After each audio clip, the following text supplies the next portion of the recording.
আজকে যে ভিডিওটি আপলোড করেছি এটা লক্ষ টাকা দিয়েও অনেকে দেখতে পারেন না। আজকে এমন গুরুত্বপূর্ণ একটি বিষয় নিয়ে আলোচনা করব। আপনি আপনার নিজের জন্য, আপনার পরিবারের সদস্যদের জন্য, আপনার কলিজার টুকরা সন্তানদের জন্য যদি সুরক্ষা চান তাহলে আজকের ভিডিওটি সম্পূর্ণ দেখুন এবং এই অনুযায়ী নিয়ত করে ফেলুন যে আমল করবেন এবং সতর্ক থাকবেন দুইটি বিষয় থেকে, দুইটি কাজ থেকে। তাহলে দেখবেন যে আপনার পরিবারের উপর, আপনার সন্তানদের উপর কখনো জিনে আসর করবে না, বদ নজরে আক্রান্ত হবে না এবং শয়তানেও কোনোভাবে তাদের বদ নজর দিতে পারবে না এবং মানুষের বদ নজর থেকেও একেবারে মুক্তি পাবে। এমন গুরুত্বপূর্ণ একটি বিষয় নিয়ে আজকে আলোচনা করতে যাচ্ছি। ধৈর্য ধরে সম্পূর্ণ ভিডিওটি দেখে শেয়ার করে দিবেন এবং এই চ্যানেলটি সাবস্ক্রাইব করে দিবেন এমন গুরুত্বপূর্ণ ভিডিওগুলো যাতে করে সবার আগে আপনার কাছে পৌঁছে যায়। প্রিয় দিনী ভাই এবং বোনেরা, আমাদের অসতর্কতার কারণে অনেক সময় দেখা যায় যে পিতামাতা হোক বা ঘরের যে যারা বড়রা রয়েছেন এদের অসতর্কতার কারণে বাচ্চাদেরকে জিনে আসর করে থাকে, জিনে দূর থেকে বদ নজর দিয়ে থাকে বা শয়তানেও বদ নজর দিয়ে থাকে।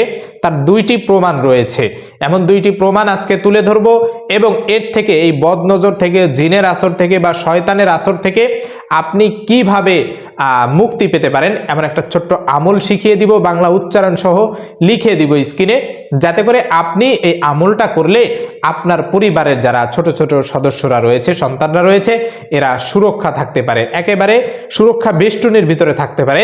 আল্লাহ তাআলা এমন কিছু আমলের ব্যবস্থা বান্দাকে দিয়েছেন যে বান্দা তুমি এমন আমলগুলো ধারণ করো তোমার জীবনে, তাহলে দেখবে যে শয়তান হোক, মানুষ হোক, জিন হোক, সকলের বদনজর থেকে তোমাদের সন্তানেরা হেফাজত থাকবে। তাই আজকের আমলটি খুবই গুরুত্বপূর্ণ। প্রিয় দিনী ভাই এবং বোনেরা, এক নাম্বার সতর্কতা অবলম্বন করতে হবে যে আমরা যখন বাহির থেকে কোনো খাবার জাতীয় নিয়ে আসি, বিশেষ করে ভাজা পোড়া খাবার হতে পারে বা মাছ মাংস হতে পারে, এই জিনিসগুলো যখন আমরা আমাদের হাতে ঝুলিয়ে নিয়ে আসি, দেখা যায় সিঙ্গাড়া, পুরি, সমোসা, পেঁয়াজু, আলুর চপ, এগুলো অনেক সময় দেখা যায় আমাদেরকে একটা প্যাকেটে দিয়ে দেয়, আমরা প্যাকেটটা না বেঁধে ওইভাবে হাতে ধরে নিয়ে আসি।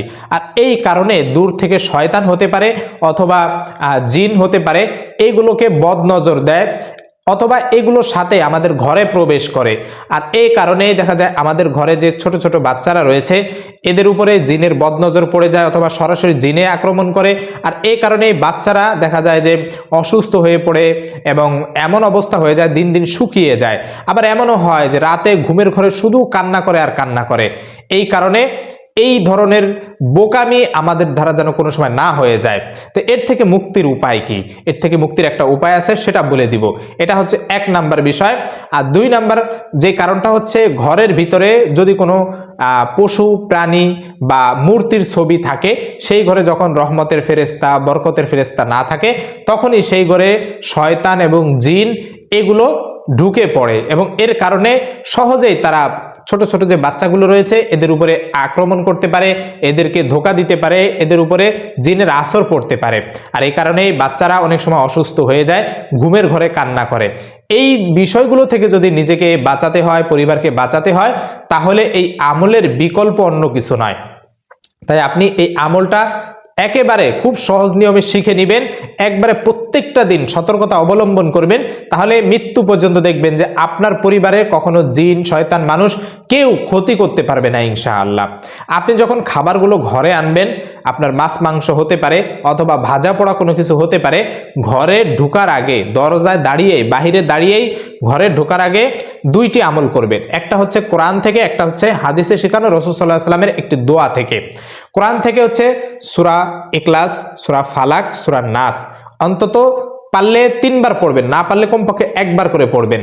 1 বার করে পড়ার পরে এরপরে ছোট্ট একটা দোয়া রয়েছে, এই দোয়াটা পড়বেন, বিসমিল্লাহিল্লাযী লা ইয়াদুররু মা ইসমিহি শাইউন ফিল আরদি ওয়ালা ফিস সামাই ওয়া হুয়াস সামিউল আলিম। এই যে দোয়াটা রয়েছে এই দোয়াটা 1 বার পড়বেন, কমপক্ষে পারলে 3 বার পড়বেন। এরপরে আর একটা দোয়া রয়েছে, আউযু বিকালিমাতিল্লাহি তাম্মা মিন কুল্লি শাইতানি ওয়া হাম্মা ওয়া মিন কুল্লি আইনিল লাম্মা। এই দোয়ার বরকতে আপনি দেখবেন যে আপনি যখন এই দোয়াটা পড়বেন, এরপরে আরো যে কোরআনের সূরাগুলো এগুলো পড়বেন, এগুলো পড়ে যখন আপনি 3 বার ফু দিবেন ওই আপনার খাবার, ভাজা পোড়া, মাছ মাংস বা যে কোনো খাবারই হোক না কেন, ঘরে ঢোকার আগে যখন এগুলো পড়ে আপনি ফু দিবেন, তাহলে সঙ্গে সঙ্গে যদি জিনের আসর থাকে সেই জিন সেখান থেকে পলায়ন করবে, এমন দূরে পলাবে যে তার নাগাল আর পাওয়া যাবে না। আপনি এইগুলো যখন পড়ে ফু দিয়ে ঘরে নিয়ে আসবেন, তখন মনে করবেন যে আপনি সেফ, আপনি নিজে সেফ, আপনার খাবারগুলো সেফ রয়েছে, আপনার পরিবারের জন্য সেফ সবকিছু রয়েছে। এই কারণে এই আমলটা জরুরি আমাদের জন্য, 1 নাম্বার আমল। 2 নাম্বার আমল হচ্ছে সকাল সন্ধ্যার একটা মাসনুন আমল। যখন ঘরের ভিতরে কেউ নামাজ না পড়ে সহজেই সেই ঘরে শয়তান প্রবেশ করে, জিন এগুলো প্রবেশ করে, আর এই কারণে মানুষ বেশি আক্রান্ত হয়। আর যদি নামাজই থাকে ঘরের ভিতরে, তাহলে স্বাভাবিকভাবে অনেকাংশে এই ধরনের জিনের আক্রান্ত, শয়তানের আক্রান্ত থেকে পরিবারের সদস্যরা বাঁচতে পারে। তো যারা নামাজি, যদি নামাজি না হন নামাজি হয়ে যাবেন, আর যারা নামাজি রয়েছেন ফজর এবং মাগরিবের পরে এই 2টা আমল করবেন। সেই 2টি আমল হচ্ছে, আপনি ফজরের পরে সূরা ইখলাস 3 বার, সূরা ফালাক 3 বার, সূরা নাস 3 বার, 3 বার পড়ার পরে এরপরে 3 বার পড়বেন বিসমিল্লাহিল্লাযী লা ইয়াদুররু মা ইসমিহি শাইউন ফিল আরদি ওয়ালা ফিস সামাই ওয়া হুয়াস সামিউল আলিম। এই দোয়াটা 3 বার পড়বেন। এরপরে আয়াতুল কুরসি 1 বার পড়বেন। এইগুলা পড়ে নিজের শরীরে ফু দিবেন, 3 বার ফু দিবেন, বা 3 বার ফু দিয়ে 3 বার এভাবে শরীর মাসে করবেন। আপনার ঘরে ছোট ছোট বাচ্চা থাকলে তাদের বুকে ফু দিবেন, তাদের কানে ফু দিবেন। এগুলো দেওয়ার ফলে দুনিয়ার যত বড়ই জিন থাকুক না কেন, যত বড়ই শয়তান থাকুক না কেন, আল্লাহ তাআলার এই কালামের আমলের কাছে সব কিছু একবারে বৃথা হয়ে যাবে, সব কিছুর জাদু উঠোনা সব নষ্ট হয়ে যাবে। আপনার বদনজর যদি লেগে থাকে সেগুলো কেটে যাবে আস্তে আস্তে ইনশাআল্লাহ। তো এই 2টি আমল অন্তত আপনারা প্রতিনিয়ত করবেন। সতর্কতা তখনই করবেন যে আপনি বাহির থেকে যে কোনো খাবার ঘরে আনার আগে কিন্তু অবশ্যই সেই খাবারে ফু দিবেন। অন্যথায় আপনার ঘরে এই যে খাবার নিয়ে আসছেন, খাবার আনতেছেন না, বরং তাকে আপনি সাথে সাথে জিন বা শয়তানকে দাওয়াত দিয়ে নিয়ে আসতেছেন, এবং সাথে সাথে এই আপনার সন্তানকে তাদের বদনজর দেওয়ার জন্য বা আক্রান্ত করার জন্য সুযোগ করে দিচ্ছেন। তাই আজকের এই আমলটা জানার পরে আমার মনে হয় যে সচেতন একজন পিতামাতা হিসাবে বা পরিবারের অভিভাবক হিসাবে কেউ এই আমলটা ছাড়বেন না। অনুরোধ করব যে এই আমলটা আপনি আপনার পরিবারের স্বার্থে, আপনার সন্তানদের স্বার্থে এই আমলগুলো করবেন ইনশাআল্লাহ। প্রিয় দিনী ভাই এবং বোনেরা, আপনাদের সন্তানরা যদি রাতে ঘুমের ঘরে কান্না করে ওঠে, সঙ্গে সঙ্গে আপনি এই ছোট্ট 2টি দোয়া পড়ে তাকে ফু দিবেন। বিসমিল্লাহিল্লাযী লা ইয়াদুররু মা ইসমিহি শাইউন ফিল আরদি ওয়ালা ফিস সামাই ওয়া হুয়াস সামিউল আলিম। এটা 3 বার পড়বেন। এরপরে আউযু বিকালিমাতিল্লাহি তাম্মা মিন কুল্লি শাইতানি ওয়া হাম্মা ওয়া মিন কুল্লি আইনিল লাম্মা। এই ছোট্ট দোয়াটা 3 বার পড়বেন। এই 3 বার পড়ে বাচ্চাকে ফু দিবেন, আয়াতুল কুরসি পড়ে ফু দিবেন। এরপরে যদি কান্না না থামে তাহলে সূরা ইখলাস, ফালাক, নাস এগুলো পড়ে বাচ্চাকে ফু দিবেন। ইনশাআল্লাহ আশা করা যায় যে এরা যদি ঘুমের ঘরে কোনো খারাপ স্বপ্ন দেখার কারণে, অথবা বদনজরের কারণে, বা জিনের আক্রান্তর কারণে, যে কোনো কারণে কান্নাকাটি করুক না কেন, তাহলে এই যে আমল, এই আমলের ওসিলায় একেবারে শান্ত হয়ে যাবে, সঙ্গে সঙ্গে চুপ হয়ে যাবে। আপনি ইখলাসের সাথে একবার অন্তর থেকে আল্লাহ তাআলার উপর বিশ্বাস করে ভরসা নিয়ে এই আমলটা করবেন। এই আমলটা শিখে রাখেন, ভবিষ্যতের জন্য কাজে লাগবে।